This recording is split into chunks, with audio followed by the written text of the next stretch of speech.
எல்லோருக்கும் வணக்கம். இன்னைக்கு நம்ம வீடியோவில் எதை பற்றி பார்க்க போகிறோம் அப்படின்னு பார்த்தீங்கன்னா, யானை முகத்தோன் அப்படின்னு அழைக்கக்கூடிய பிள்ளையாரை பற்றின சில மர்மமான கதைகளையும் அவரோட வரலாறை பற்றியும் நம்ம வீடியோவில் பார்க்க போகிறோம். அதுக்கு முன்னாடி நம்ம சேனலை சப்ஸ்கிரைப் பண்ணாமல் இருந்தால் சப்ஸ்கிரைப் பண்ணிக்கோங்க. அப்படியே பக்கத்தில் இருக்கிற பெல் பட்டனை மறக்காமல் ப்ரெஸ் பண்ணிக்கோங்க. வாங்க வீடியோக்குள்ளே போகலாம். விநாயகர் பிறப்பு பற்றி பல்வேறு கதைகள் இருந்தாலும் சிவமகாபுராணத்தில் உள்ள கதை பரவலாக அறியப்படுகிறது.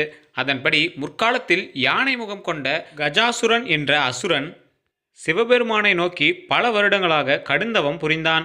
அவரது தவத்தை கண்டு மகிழ்ந்த சிவபெருமான் அவனுக்கு காட்சியளித்து வேண்டிய வரம் கேட்குமாறு கூறினார். அதற்கு கஜாசுரன் தன் வயிற்றில் சிவபெருமான் லிங்க வடிவில் தங்கியிருக்க வேண்டும் என்று வரம் கேட்டு பெற்றார்.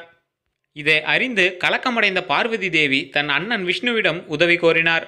பிறகு விஷ்ணு மற்றும் நந்தி ஆகிய இருவரும் தெருக்கூத்து நடத்துபவர்கள் போன்ற உருவம் கொண்டு கஜாசுரனின் அரண்மனைக்கு வந்தனர். நந்தியின் நடனத்தை கண்டு மகிழ்ந்த கஜாசுரன் அவர் வேண்டுவதை அளிப்பதாக வாக்களிக்கிறான். அதற்கு நந்தி அவனிடம் சிவபெருமானை விடுவிக்குமாறு கேட்கிறார்.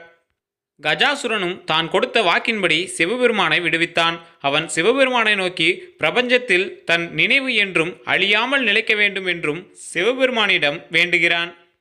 அதை ஏற்றுக்கொண்ட சிவபெருமான் கஜாசுரனின் யானை தலையை கொய்து அவரை பிறப்பு மற்றும் இறப்பு சுழற்சியிலிருந்து விடுவிக்கிறார். மேலும் அவனது யானை தோலை உடுத்தி கொண்டு கஜ சம்ஹார மூர்த்தியாக காட்சியளித்தார். பிறகு நந்தியில் அமர்ந்து கொண்டு கைலாயம் வருகிறார். சிவபெருமான் கைலாயம் வந்து கொண்டிருப்பதை அறிந்து மகிழ்ந்த பார்வதி அவரை வரவேற்கும் முன்பு தயாராக நினைத்தார். ஆனால் அப்போது நந்தி இல்லாததால் அங்கு வாயிற்காவலர் யாரும் இருக்கவில்லை. எனவே பார்வதி தாம் குளிக்கும் முன்பு மஞ்சள் விழுதால் ஒரு சிறுவனை செய்து அதற்கு உயிர் கொடுத்தார். அவனுக்கு விக்னங்களை தீர்ப்பவன் என்ற பெயரில் விநாயகர் என்ற பெயர் சூட்டினார். மேலும் தான் தயாராகி வரும் வரை ஒருவரையும் உள்ளே அனுமதிக்க வேண்டாம் என்று விநாயகரிடம் அறிவுறுத்துகிறார். விநாயகரும் அவ்வாறே செய்வதாக வாக்களிக்கிறான். பிறகு கைலாயம் வந்தடைந்த சிவபெருமானை விநாயகர் உள்ளே செல்ல அனுமதிக்கவில்லை. இதனால் கோபமடைந்த சிவபெருமான் தன் திரிசூலத்தால் விநாயகரின் தலையை கொய்தார். பிறகு நடந்ததை அறிந்து கோபம் கொண்ட பார்வதி பிரபஞ்சத்தையே அழிக்க முடிவெடுத்தார். அவ்வாறு செய்ய வேண்டாம் என்று பிரம்மதேவர் வேண்டிக் கொண்டார். அதற்கு பார்வதி விநாயகரை உயிர்த்தெழ செய்ய வேண்டும் மற்றும் விநாயகரையே அனைவரும் முழுமுதற் கடவுளாக வணங்க வேண்டும் என்று 2 நிபந்தனைகள் விதித்தார். அதை ஏற்றுக்கொண்ட சிவபெருமான் வடக்கில் தலை வைத்து இறந்த நிலையில் படுத்திருக்குமாறு முதலில் தென்படும் உயிரினத்தின் தலையை கொய்து எடுத்து வருமாறு சிவகணங்களை அனுப்பினார். அதன்படி சிவகணங்கள் கஜாசுரனின் தலையுடன் திரும்பி வந்தனர். அதை விநாயகரின் உடலோடு பொருத்தினார் பிரம்மதேவர். பிறகு விநாயகருக்கு உயிரளித்த சிவபெருமான் அவனுக்கு முழுமுதற் கடவுள் என்ற பட்டமும் கணங்களுக்கு அதிபதி என்பதால் கணபதி என்னும் பெயரையும் வழங்கினார். பிள்ளையார் அல்லது விநாயகர் என பல்வேறு பெயர்கள் இவருக்கு உண்டு. இந்து சமய கடவுள்களில் பெரும்பாலானோரால் வழிபடும் முதன்மை கடவுள். விநாயகர் வழிபாடு இந்தியாவிலும் நேபாளத்திலும் முழுவதாக காணப்படுகிறது. இவர் கணபதி, ஆனைமுகன் என வேறு பல பெயர்களாலும் அறியப்பெறுகிறார். விநாயகரை முழுமுதற் கடவுளாக வழிபடும் சமயம் கணாதிபத்தியம் என்றழைக்கப்படுகிறது.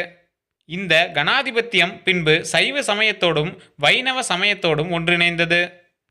பிள்ளையார் கணபதி கணங்களிற்கு அதிபதி, பூதகணங்களிற்கெல்லாம் அதிபதியாதலினால் கணபதி என்றழைக்கப்படுகிறார்.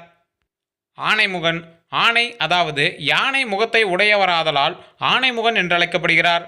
கஜமுகன் கஜம் என்றாலும் யானையை குறிக்கும். யானை முகத்தை உடையவராதலினால் கஜமுகன் என்றழைக்கப்படுகிறார். இதில் கஜமுகன் என்பது கஜாசுரனையும் குறிக்கும் என்று சிலரால் சொல்லப்படுகிறது. விக்னேஸ்வரன் விக்னங்களை தீர்க்கும் ஈஸ்வரன் அதாவது பிரச்சனைகளை தீர்க்கும் கடவுள் பிள்ளையாரை வணங்கி செயலை தொடங்கினால் தன்னம்பிக்கையுடன் வெற்றிகரமாக எதிர்பார்த்த பலனுடன் செவ்வனையே செய்து முடிக்கலாம் என்பது நம்பிக்கை. இந்து மதத்தினுள் உள்வாங்கப்பட்ட சமயமான கணாதிபத்தியம் என்னும் பிரிவு விநாயகரை மையப்படுத்திய சமயம். இந்துக்களின் புராணங்களில் விநாயகர் மற்றைய இந்து கடவுள்களான சிவன், பார்வதி ஆகியோரின் பிள்ளையாகவும் முருகன் எனும் கடவுளின் அண்ணனாகவும் கூறப்படுகிறார். இக்கடவுளின் வாகனம் மூஞ்சூறு. கணேச புராணம் கிருத, திரேதா, துவாபர, கலி ஆகிய 4 யுகங்களிலும் 4 அவதாரங்களாக அவதரிப்பதாக கூறுகின்றது. கிருத யுகம் தொகு காசிய முனிவருக்கும் அதித்தி தேவிக்கும் பிள்ளையாக அவதரித்து அசுரர்களை அழித்து தர்மத்தை நிலைநாட்டினார். கிருதயுக அவதாரத்தில் பிள்ளையாரின் திருநாமம் மகாகடர். திரேதாயுகம் தொகு அம்பிகை பார்வதியின் பிள்ளையாக அவதரித்து அழகான மிகப்பெரிய மயிலை தம் குழந்தை பருவத்தில் பிடித்து விளையாடியதால் மயூரேசன் என்ற திருநாமம் பெற்றார். துவாபர யுகம் தொகு கஜனன்னன் என்ற திருநாமத்துடன் அவதரித்து பராசர மகரிஷி மற்றும் பராசர மகரிஷியின் தேவி வத்ஸ்லாவால் சிறப்பாக வளர்க்கப்பட்டார். கலியுகம் தொகு சிவபெருமானுக்கும் அம்பிகை பார்வதி தேவிக்கும் குழந்தையாக அவதரித்து அதர்மம் செய்வோரின் செயல்களில் தடங்கல்களையும் தர்ம நெறியில் இருப்போரின் இன்னல்களை போக்கியும் வருவதாக கணேச புராணம் குறிப்பிடுகிறது. திருவுருவ விளக்கம் தொகு திருவடி தொகு ஆன்மாவை பொருந்தி நின்று மலகன்ம மாயைகளை தொழிற்படுத்தி இருமை இன்பத்தை அளிப்பது ஞானம். அந்த ஞானமே விநாயகரின் திருவடிகளாக இருக்கின்றன. பெரு வயிறு தொகு ஆகாசம் எல்லா பொருள்களும் தன்னகத்து ஒடுங்கவும் உண்டாகவும் இடந்தந்து இருப்பது போல பெருவயிறாகிய ஆகாசமும் எல்லா உள்ளங்களும் உலகங்களும் உயிர்களும் தம்முள் அடங்கியிருக்கின்றன என்பதை குறிப்பிடுகின்றது. 5 கரங்கள் தொகு பிள்ளையாரின் ஒரு கை பாசத்தை ஏந்தியுள்ளது. அது படைத்தலை குறிக்கிறது. எனவே இவரே பிரம்மாவாகிறார். தந்தம் ஏந்திய கை காத்தலை குறிக்கிறது. எனவே இவரே மகாவிஷ்ணுவாகிறார். துதிக்கை அனுகிரகம் செய்கிறது. அங்குசம் ஏந்திய கை அளித்தலை குறிக்கிறது. எனவே இவர் ருத்ரராகிறார். மோதகம் ஏந்திய கை அருளை குறிக்கிறது. எனவே இவரே சர்வசக்தி படைத்த பரமேஸ்வரனாகவும் ஆகிறார். கொம்புகள் தொகு மகாபாரதத்தை எழுதுவதற்காக தமது கொம்பையே ஒடித்தது வெளித்தோற்றத்தை விட அறிவுக்கு முன்னுரிமை தர வேண்டியதை உணர்த்துவதாக குறிப்பிடப்படுகிறது.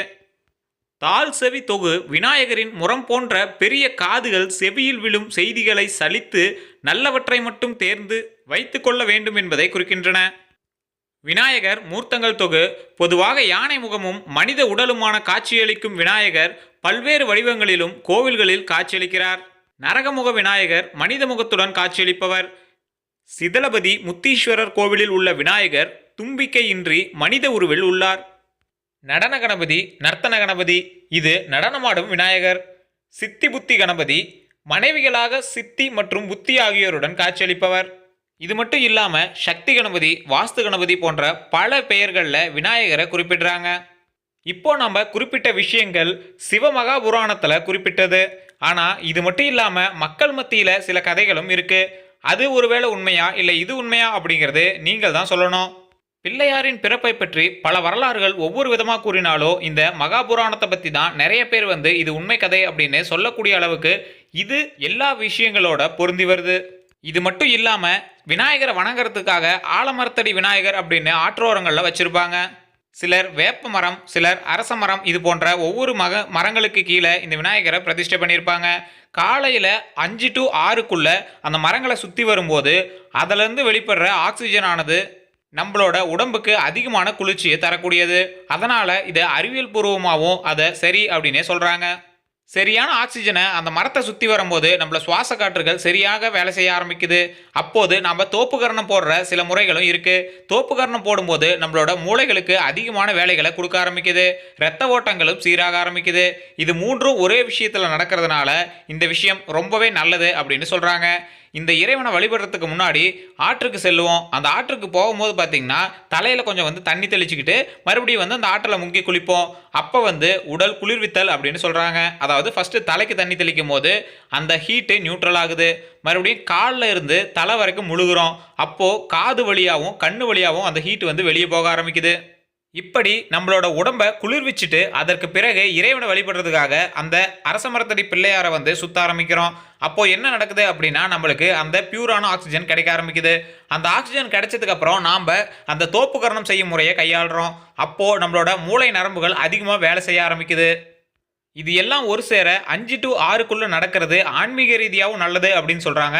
அறிவியல் ரீதியாகவும் அந்த ஆக்சிஜன் கிடைக்கிறது நம்மளோட உடம்புக்கு நல்லது அப்படின்னு சொல்கிறாங்க. அந்த எக்ஸசைஸ் முறை அப்படின்னு நம்மளோட உடல் ரீதியாக சொல்லும் போது அந்த தோப்புக்கரண முறையும் ரொம்பவே நல்லது அப்படின்னு சொல்கிறாங்க. இது எல்லாமே அறிவியல் சார்ந்த ஒரு ஆன்மீக விஷயமா பார்க்கும்போது விநாயகர் ஒரு கேள்விக்குறியாக கருதப்பட்டாலும் இவர் மிகப்பெரிய விடையாகவே இருக்காரு அப்படின்னு சொல்லலாம். இதில் விநாயகரோட பிறப்பு அப்படிங்கிறது கேள்விக்குறி. விநாயகர் நம்ம எல்லாருக்குமே பல விஷயங்களை அறிவியலாகவும் ஆன்மீக ரீதியாகவும் சொல்கிறாரு அப்படிங்கிறது விடை.